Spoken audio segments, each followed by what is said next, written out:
Involuntariamente, la señora C se expresó en inglés. Parecía que la conversación le interesaba, singularmente.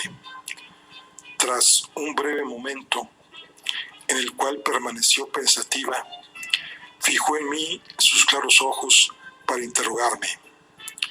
Si usted encontrase mañana en Niza a Madame Henriette, por ejemplo, del brazo de ese joven, ¿la saludaría? Naturalmente. Y si estuviera usted casado, ¿se atrevería a presentar a su esposa una mujer así, como si nadie hubiese ocurrido? Naturalmente. ¿Will you really? Inquirió de nuevo, en inglés, con una expresión escéptica y estupor evidente. Surely I would, contesté también, sin darme cuenta en inglés. La señora C calló. Parecía esforzarse en fijar sus pensamientos. De pronto, mirándome, casi asombrada de su propio coraje, exclamó: I don't know if I would. Perhaps I might do it also. Y poniendo fin a la conversación, en forma definitiva, aunque sin grosería ni brusquedad, con ese aplomo tan difícil de escribir y que solo es característico de los ingleses, se levantó y me ofreció con amabilidad la mano. Gracias a su influencia volvió a imperar la paz. Todos lo agradecimos interiormente. Sintiéndonos aún enemigos, pudimos saludarnos con una relativa cortesía, y la atmósfera, cargada de peligrosamente, se despejó otra vez, gracias a unas cuantas vulgares ocurrencias. Pese a que la discusión parecía haber concluido de una manera cortés, desde entonces subsistió entre mis adversarios y yo una levísima hostilidad. El matrimonio alemán se mantuvo bastante reservado. El italiano, en cambio, complacíase en interrogarme los días siguientes con mordaz insistencia si había tenido noticias de la cara señora Henriette. Pese a lo correcto de nuestro trato diario, al ego de la cordialidad amable y leal que presidiera entre nuestras comidas, había desaparecido definitivamente. La ironía y la frialdad que demostraban mis adversarios tomábase aún más sensible debido a la preferente y especial cordialidad que me demostró la señora desde aquella discusión. Si antes se encerraba en una extrema reserva, sin mostrarse dispuesta a conversar con sus compañeros de mesa, salvo en las horas de la comida, ahora aprovechaba cualquier coyuntura para conversar conmigo en el jardín, y hasta cabría decir, para distinguirme con su trato, ya que sus nobles y reservadas maneras hacían aparecer toda relación con ella cual un favor especial. He de confesar con franqueza que la dama parecía buscar mi compañía, no perdiendo oportunidad de hablar conmigo, haciéndolo de una manera tan ostensible que si no se hubiera tratado de una dama anciana y de blancos cabellos, me habría hecho concebir tan extraños como vanidosos pensamientos. Cada vez la conversación tenía invariablemente el mismo punto de partida: Madame Henriette. Parecía experimentar una secreta satisfacción, tachando de infiel y de falta de energía moral aquella que había olvidado sus deberes, mas al mismo tiempo gozábase también en lo invariable de mi simpatía hacia la indefensa y delicada mujer, sin que nada me decidiese a volverme atrás en mis opiniones.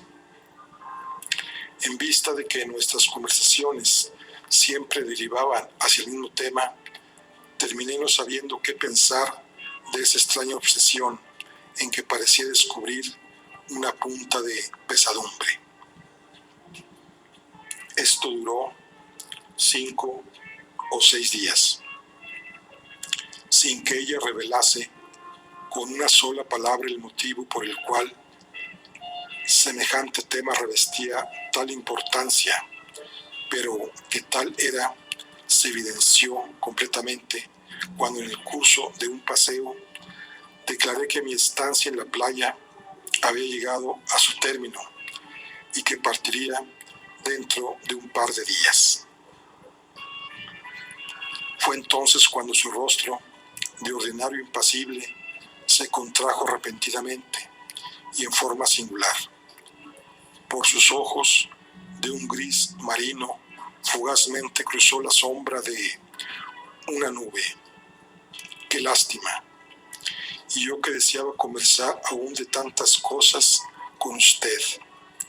Después de haber expresado así determinada inquietud y desasosiego, hízome adivinar que, mientras hablaba, había estado pensando en otra cosa, la cual debía preocuparla muy hondamente y la llevaba a ensimismarse. Por fin, pareció como si semejante actitud la molestara a ella misma, por cuanto de pronto, en medio del silencio producido, resueltamente me ofreció su mano. Veo que no podré hablar con franqueza de lo que deseaba. Prefiero escribirle. Y con paso más rápido que el de costumbre, se dirigió hacia el hotel. En efecto, antes de la cena, aquella noche, encontré en mi cuarto una carta suya, escrita con enérgicos y claros trozos.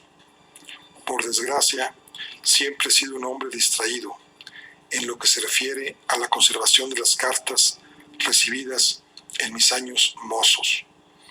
No me es posible, por tanto, reproducir textualmente el original. Me limitaré solo a dejar aquí expresado el contenido más o menos aproximado de su pregunta respecto a si podría referirme a algo de su vida. El episodio, decía en la carta, databa de tan antiguo que ciertamente casi no lo consideraba perteneciente a su vida actual. Y además, el hecho de que yo debiera irme dentro de 2 días hacíale más fácil hablarme de un asunto que desde hacía 20 años la preocupaba y torturaba vivamente. En el caso de que yo no considerase oportuna semejante confidencia, me suplicaba que al menos le concediera una entrevista de 1 hora. Semejante carta, de la cual no menciono aquí sino el contenido estricto, me interesó extraordinariamente. La redacción inglesa otorgábale un alto grado de claridad y de decisión fácil, y antes de encontrar una fórmula que me satisfaciera, debí romper 3 borradores. Al final quedó concebida en estos términos: para mí constituye un gran honor que me otorgue usted semejante confianza. Le prometo corresponder caballerosamente en el caso de que usted así me lo demande. Naturalmente, no debo pedirle que me relate más que lo que usted desea, pero cuando me diga, dígamelo con total y estricta sinceridad, no ya por mí, sino por usted misma. Le suplica, crea que considero su confianza como un honor muy especial.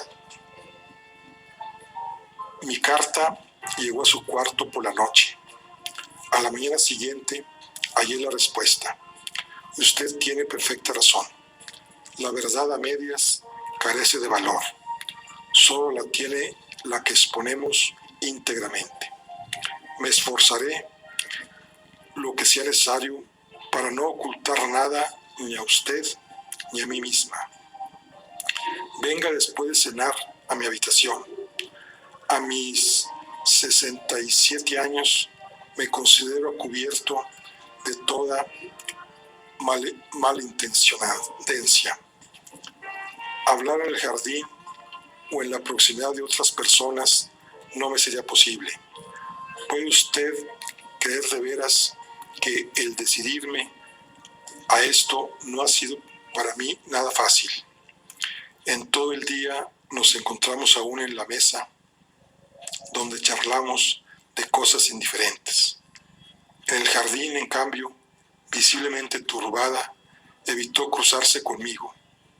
Hízome observar cómo aquella dama, atemorizada, anciana, de cabellos blancos, huía de mí por una avenida de pinos, atemorizada cual una jovencita. A la hora convenida, llamé a la puerta de su cuarto, la que fue abierta inmediatamente. La habitación aparecía alumbrada por una tenue luz, solo la pequeña lámpara de velador proyectaba un cono de amarillenta luz entre la oscuridad crepuscular del aposento. La señora C. apareció sin demostrar el menor embarazo.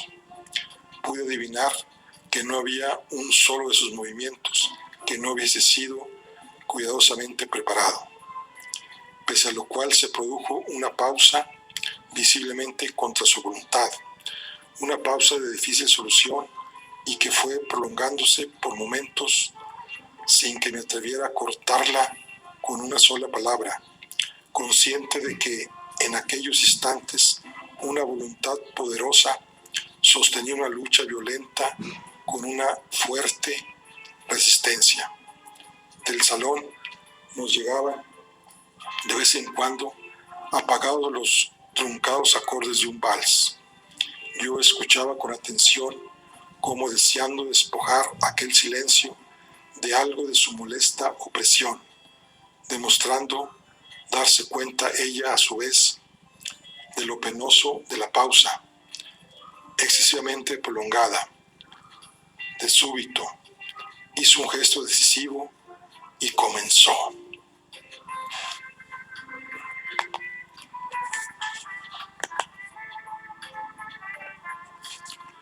Únicamente la primera palabra es difícil. Desde hace 2 días preparo para ser clara y franca en absoluto. Espero que lo conseguiré. Por el momento quizá no acierte usted a explicarse por qué yo le refiero a usted, a un extraño, todas estas cosas. Pero es que no pasa un día y apenas unas horas sin que deje de pensar en aquel hecho.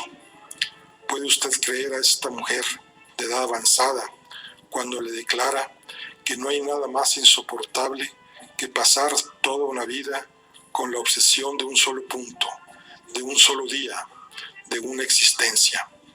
Porque todo cuando voy a narrarle abarca solo un brevísimo espacio de 24 horas en una vida de 67 años.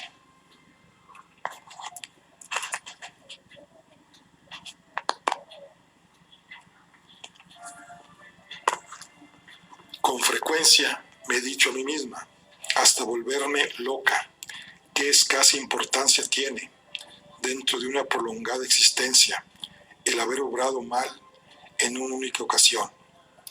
Pero no podemos librarnos de esto que con expresión bastante vaga lamentamos conciencia con todo. Llamamos conciencia. Con todo, si hubiese llegado a sospechar que un día oiría hablar a usted de modo tan objetivo sobre el caso de Madame Henriette, tal vez hubiera puesto fin al incesante cavilar, a la constante denigración de mí misma y me hubiera decidido de una vez hablar libremente con alguien sobre aquel único día de mi vida afiliado a la religión católica, entonces se me hubiera presentado hace años la oportunidad de confesión, mas ese consuelo nos está vedado a nosotros. Y yo hoy voy a hacer este ensayo singular, hablarme sinceramente a mí misma a la vez que le hablo a usted. Comprendo que todo esto resulta muy extraño, pero usted aceptó sin vacilar mi proposición y por ello le estoy sumamente agradecida.